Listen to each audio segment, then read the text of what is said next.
Pregunta 1, capítulo 10 al 12 del libro de Génesis. Wow, estamos corriendo, ¿eh? Es que como son 3 capítulos, imaginen, mal no recuerdo, Génesis tendrá un poquito más de 50 capítulos. Vamos a terminarlos a mediados del mes. Así que animarles, los que hoy comienzan, bueno, apenas son 12 capítulos por ahora. Se ponen al día fácilmente.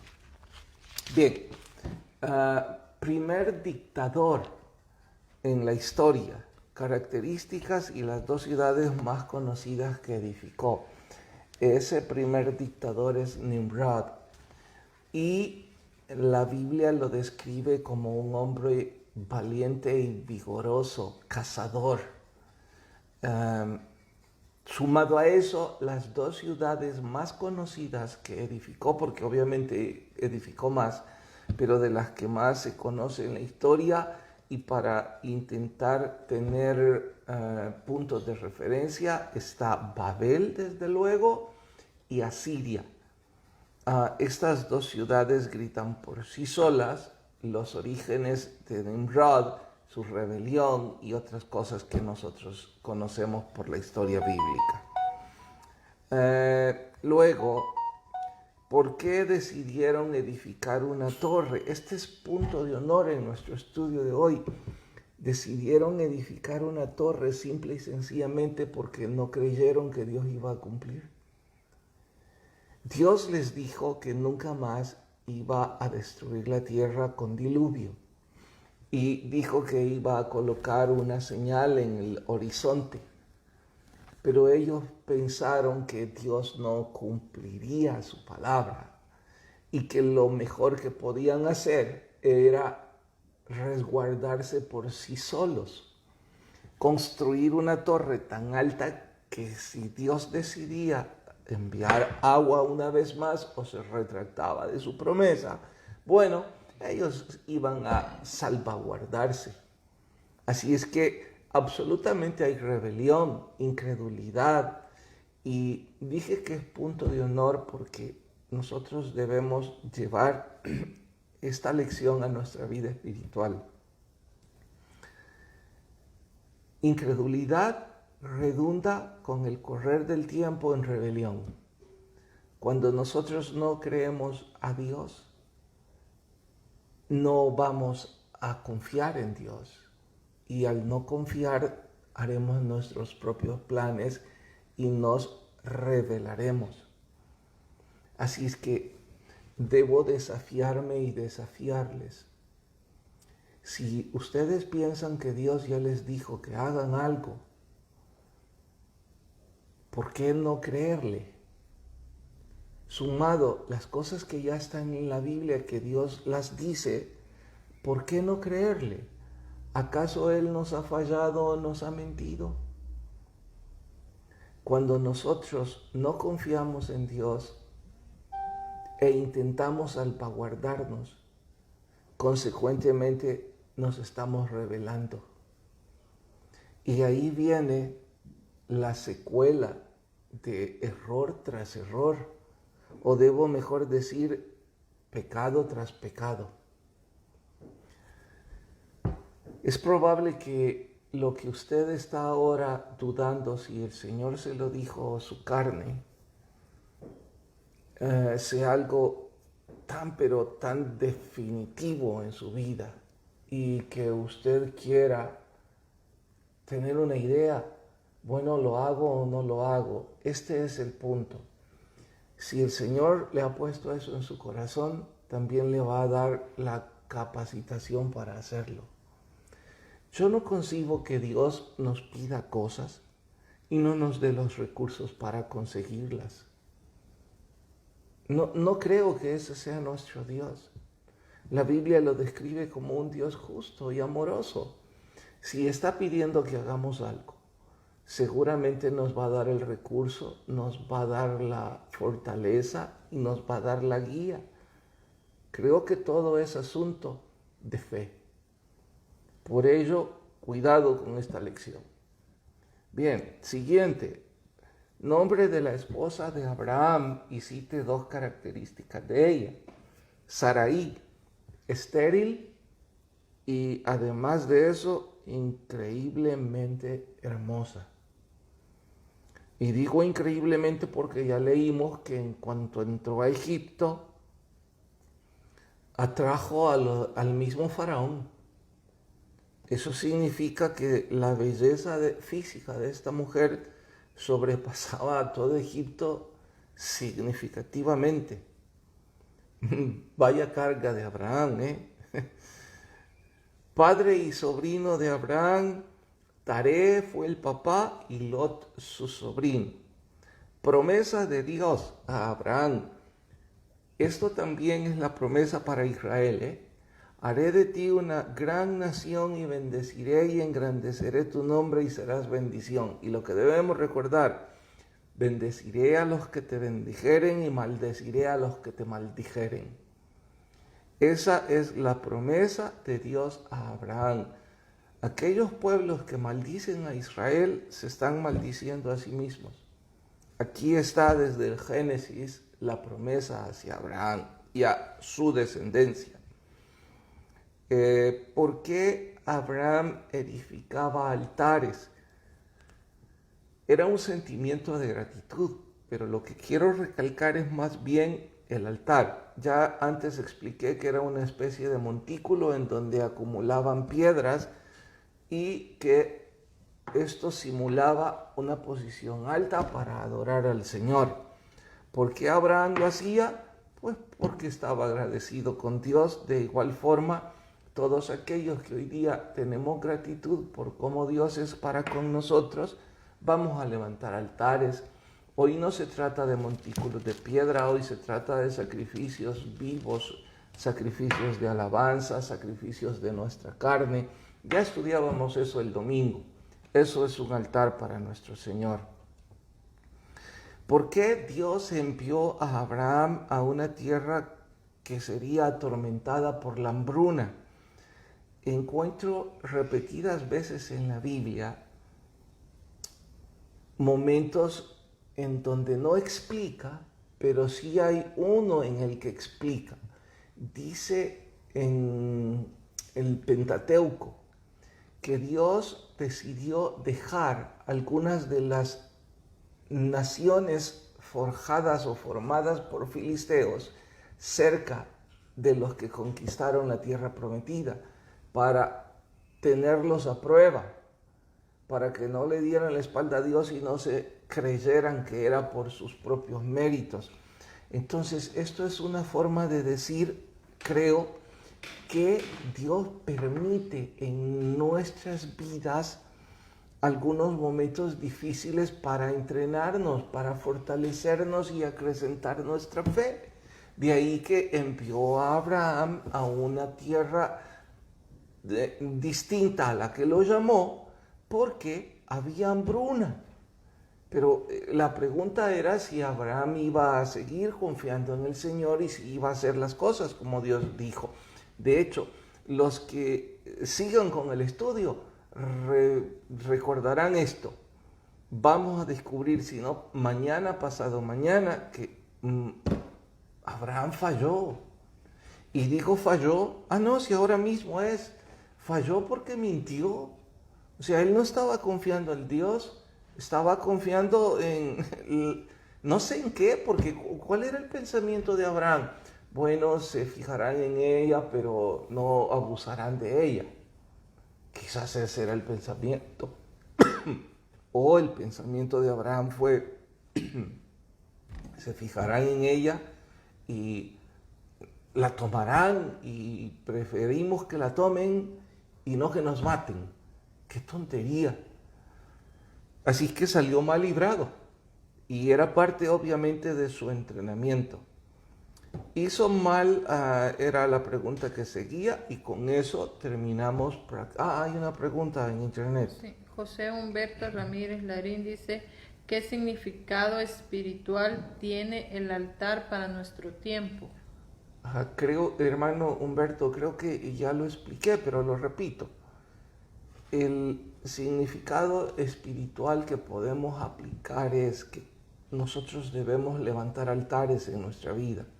No piedras, sino eventos, hechos que muestren gratitud. Ahí es donde dije sacrificios de alabanza, sacrificios de nuestra carne, justo como lo estudiamos el domingo pasado en la primera carta de Pedro. Eso sería levantar altares en nuestra vida. Bien, ¿no hay más? Vamos a pasar rápidamente a discurso a mis estudiantes de Spurgeon. Dice, el mejor estudio para el sermón, según Lutero, cite la frase al respecto.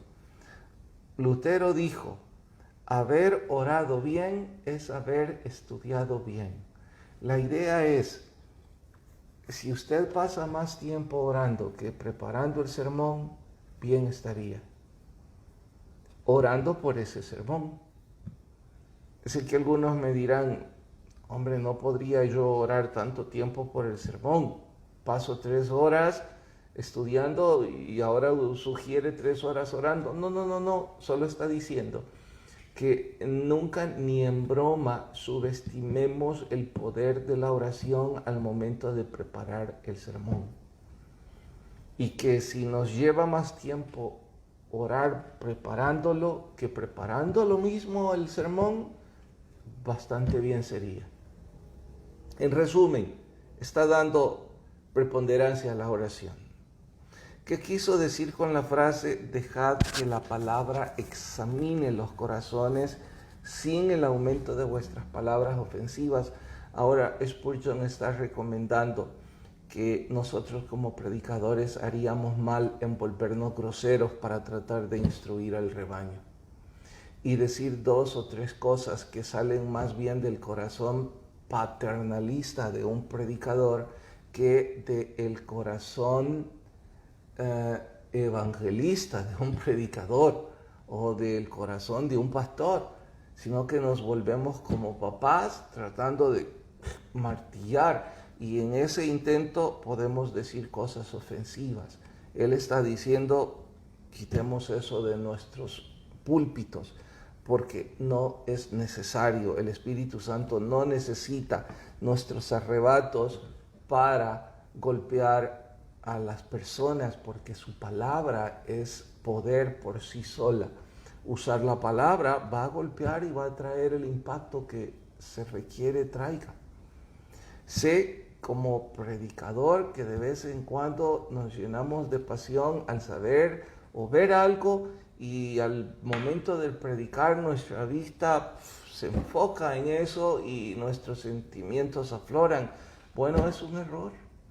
Eso es lo que está diciendo. Explique, no haga gala de caprichos o excentricidades. Es que en las iglesias siempre hay personas que sobrepasan el nivel económico de otras y también personas que sobrepasan los caprichos de otras.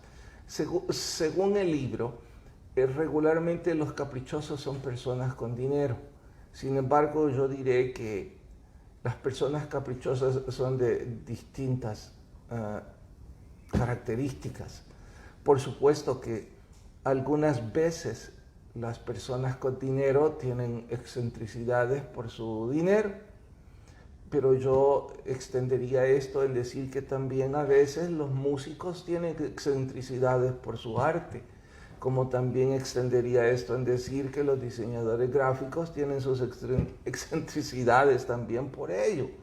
Y diría que la juventud tiene sus excentricidades también por ser jóvenes.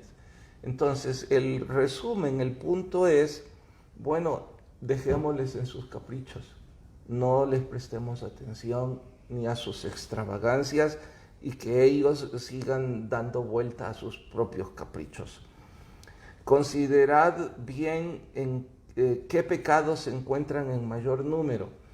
Este es un problema de la homilética con los sermones textuales y atentos a los que tienen el privilegio de predicar. Cuando usted predica de forma textual, Cada semana tiene que estar buscando el texto y estar pidiendo la gracia del Espíritu Santo y asegurarse que eso es lo que el Señor quiere. Ahí es donde Spurgeon dice, abra sus ojos a la necesidad del rebaño. Y si usted descubre que es la codicia lo que más está molestando, la vanidad, o el orgullo, o la falta de amor entre hermanos, bueno, aborde esos temas. Aun cuando el consejo sea bueno, sigue siendo humano. De ahí que el método de estudiar la Biblia verso por verso, libro por libro, se vuelve tan ventajoso, porque yo no tengo que preguntar de qué voy a hablar el domingo. Ya sé que es primera a Pedro, capítulo 2, creo que no terminé el capítulo, y si no es el capítulo 3. Eso me toca, independientemente de lo que está en derredor. Pero en fin, si usted sigue en los sermones textuales, abra sus ojos para ver la necesidad del rebaño. Sí, hay dos preguntas. Rainer Osorio pregunta, buenas noches, ¿el Nimrod que se menciona es el mismo Nimrod que se hizo pasar por un dios? Sí, es el mismo Nimrod, hermano, exactamente ese. Hermano Alonso dice, pastor, buenas noches. Creo en que lo que dice el libro es certero en lo que concierne al estudio y la preparación que tienen acerca de la predicación, pero ¿por qué hay pastores que hacen uso de gritarle a las personas sus errores de forma grosera? Y hay personas que eso es lo que los atrae. ¿Por qué pasa eso? Llenan congregaciones con gritos. Quisiera saber si eso está bien. Ay, no entiendo, no sé cómo responderle, hermano, sin meterme en donde no debería. Pero tampoco puedo callar porque usted es el que me metió, así que usted es el culpable. Creo que es problema de educación. Y con esto estoy diciendo que las personas que les atraen los gritos carecen de educación.